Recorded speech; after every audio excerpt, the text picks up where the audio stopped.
Just because we can't completely fix venous leakage doesn't mean we should abandon the patient or tell them that surgery is their only option.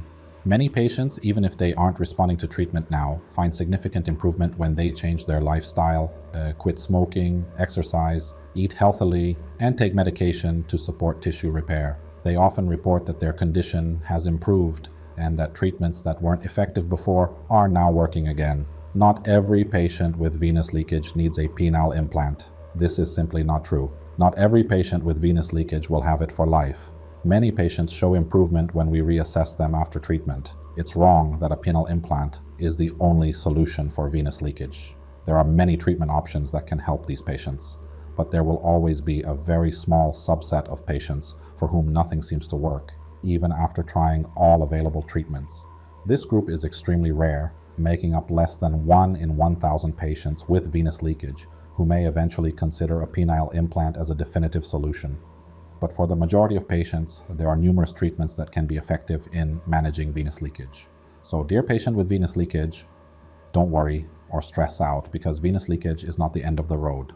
It does not necessarily mean that you will need a penile implant. There are many available treatments. Medications can help repair the tissues inside the penis and restore their elasticity, allowing you to benefit from treatments again. While it might not be possible to make you 100% normal, but why don't take 1 or 2 pills and enjoy a happy married life without resorting to surgery? Now, let's address the famous question. Why don't we perform venous ligation surgery?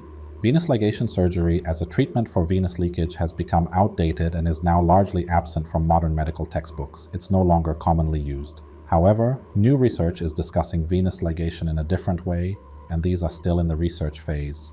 We'll dedicate a separate episode to that. For now, let's talk about the traditional venous ligation surgery and why it wasn't successful.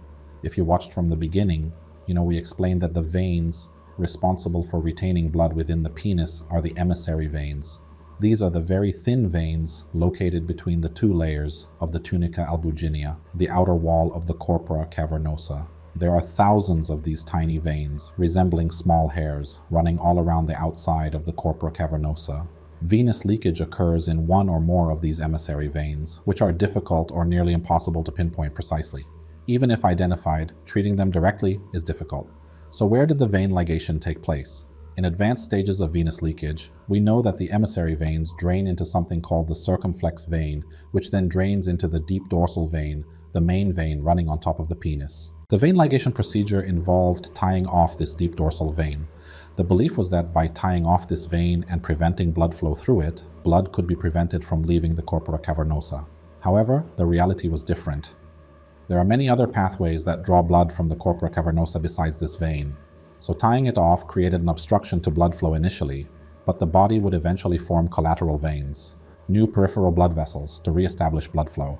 These collateral veins start drawing blood and the problem would return, leaving the patient in the same condition as before.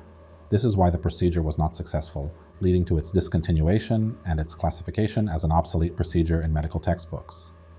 Tying off the deep dorsal vein doesn't address the underlying issue of venous leakage. Venous leakage occurs at a much more advanced stage than just tying off the deep dorsal vein.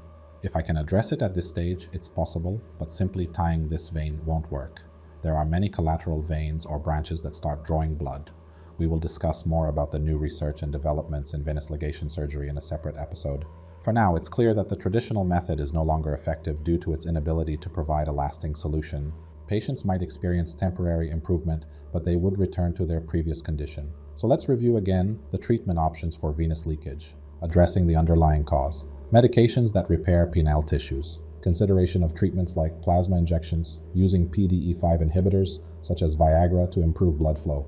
Finally, after exhausting these treatments, penile implants may be considered. As we agreed, there may not be a complete and permanent solution for venous leakage. It doesn't mean I can't provide partial help.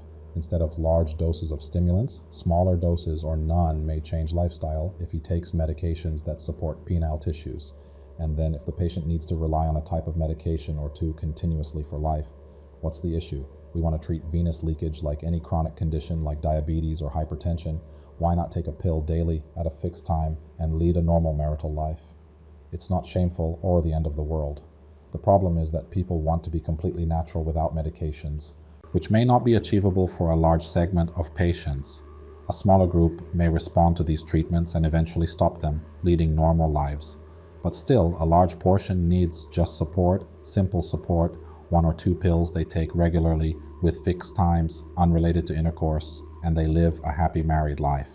What's the problem? I repeat and say, what is not achieved entirely should not be left entirely. Just because I haven't found a complete and final solution to venous leakage doesn't mean the patient must undergo surgery. It's not black and white. There are many variables affecting treatment response. I have hundreds of patients who take a type of medication every day regularly and lead a happy married life. They follow up periodically, and that's it. They don't need surgery, and at the same time, we won't leave them without treatment. We must also understand that each patient has their own circumstances, and what applies to one may not apply to another. There are many factors that influence how a patient responds to treatment: age, chronic diseases, smoking status, and marital status. I believe we have covered the causes, symptoms, and available treatments for venous leakage. Hopefully the picture is clearer now. Thank you.